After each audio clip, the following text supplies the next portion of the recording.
When this team finally entered the NHL, after the community had several minor league teams, we knew they were going to do well because their number one player was probably the second best francophone skater of the 1970s. Now, the 70-71 season was Buffalo's first in the NHL.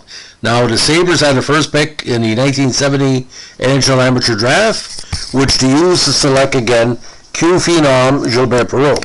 Led by Perreault's NHL rookie record of 38 goals, the Sabres would accomplish a strong record of 24-39-15, added the Vancouver Canucks and the what he called the second division Detroit Red Wings.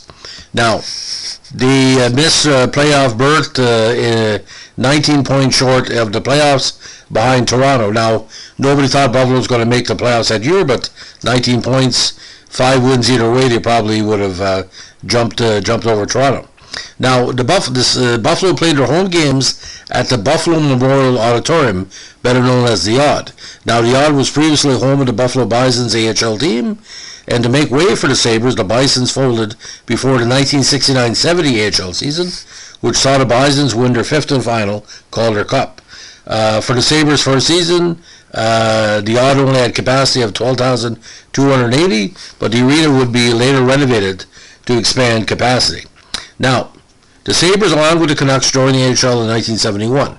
The Sabres' first owners were Seymour and Northrop Knox, head of a family long prominent in Western New York. The team's name, selected through a fan contest, was chosen because it was known as a weapon carried by leaders, and is also swift and strong in offense as well as defense. The Knoxes had tried twice to get an NHL team, first when the NHL expanded in 1967, and then unsuccessfully attempting to buy the Oakland Seals with the intent of moving them to Buffalo. At the time of their creation, the Sabres exercised their option to create their own AHL farm team, the Cincinnati Swords. On June 9, 1970, the NHL expansion draft was held to fill the Sabres and Canucks roster. In 1970, two new franchises were awarded in the NHL, again the Sabres and the Canucks. Sabres GM Punch Imlach chose his favorite number 11, for the roulette wheel spin to determine which franchise would have the first choice in the entry draft.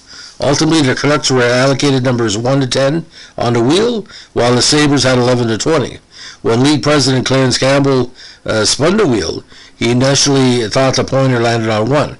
However, while Campbell was congratulating the Vancouver delegation, Imlach asked Campbell to check again. As it turned out, the pointer was on 11. It was also the first year that the Montreal Canadiens did not have priority right to draft Quebecois junior players. Consequently, Perreault was available not to the Habs, but to the Sabres, and was taken first overall.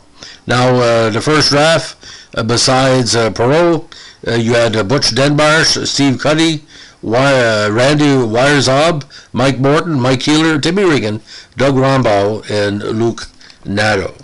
Now, that year they made a lot of trades with an actually original 6, and players that were claimed on waivers that year included Steve Atkinson, Bobby Bond, and Paul Andrea from St. Louis, Detroit, and California, respectively.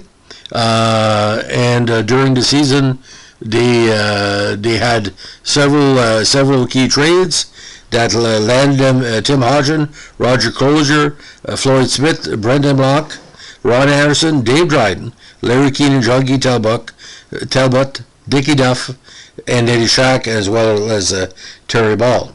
Now, free agency, Murray Kuntz was signed in September 1970. And he also picked up Kevin O'Shea, Cliff Schwartz, and Brian McDonald in the interleague draft. Now, the leading light on the team was Punch Imlach. Now, after being fired by the Leafs, it was expected that Imlach would join the NHL's new Vancouver franchise. Imlach, Joe Crozier, and Foster Hewitt had become partners in the Vancouver Canucks of the Western Hockey League and were in line to become owners of the Vancouver NHL team. But he didn't have the financial resources to buy the squad, which went to Medical Investment Corporation, Medcor. Medcor bought the WHL Canucks for $2.8 million, with Imlach making a reported gain of more than $250,000.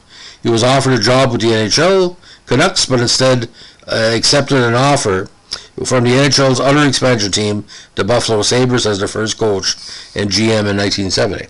So in the division that included Boston, New York, Montreal, and Toronto, Sabres ended the season 24, 29, 15 with a minus 74, 217 goals scored, 38 from Perreault with 291 against.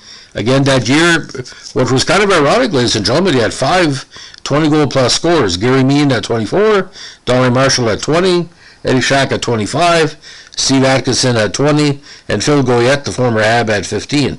And Ron Anderson had a strong 14 goals. Now, Reggie Fleming was on that team, including Floyd Smith, Dickie Duff, Jimmy Watson, Tracy Pratt, and defensemen against as well included Jean-Guy Talbot and Al Hamilton. Now goaltending, Dave Dryden, Roger Crozier, and Joe Daly shared duties.